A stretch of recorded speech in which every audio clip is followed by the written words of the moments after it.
Zagnahazy la tompony raha jiaby ary nivolagny jaune tamin'ny 14/6 izaho no lalagny sy fahamarinana ary fiainana.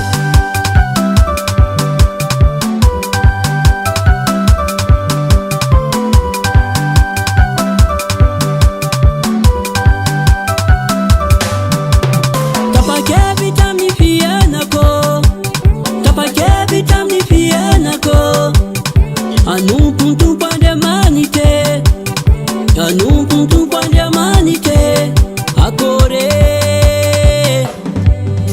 Tapakevitra amin'ny fiainako, tapakevitra amin'ny fiainako, anompony tompo Andriamanitra, anompony tompo Andriamanitra, akore. Ataoko salama.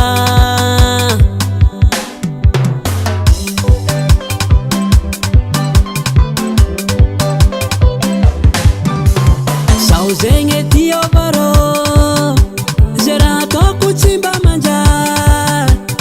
Olo jiaby mijery anahy, mandatsafitsy akorany, mafy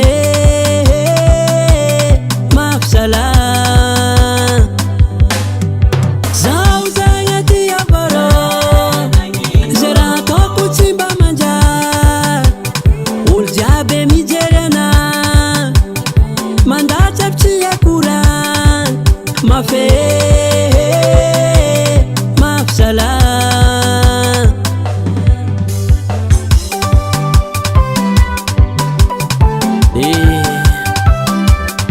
solution meko anao magnataonany Jesosy fa io zalahy tsara e. Tsara izeya, tsara izeya, tsara Jesosy namonjy anahy.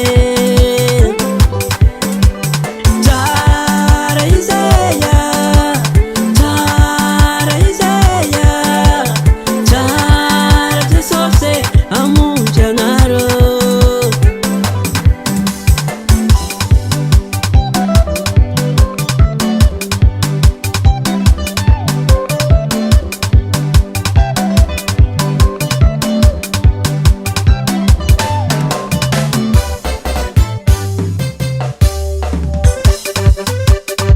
Ary mbôla nivolagna koa i Jesosy mandiana aminaha tôly mavesatentana fô fa izy agnamia fitsahara.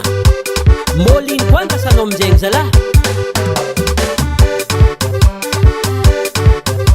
Jesosy tompo lakile aminanjy misy fiainagny ary izy tsy mba manavaka solution zegny.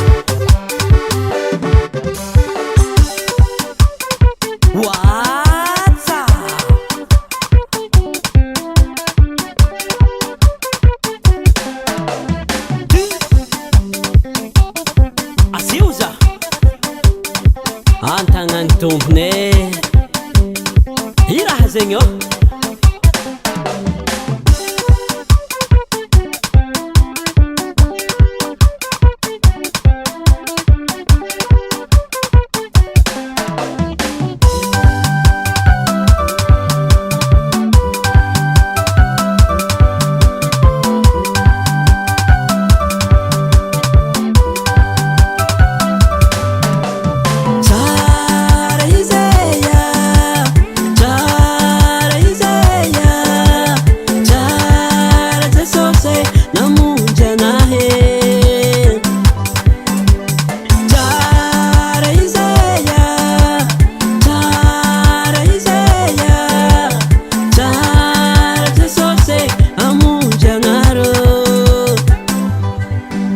Gas Music Production.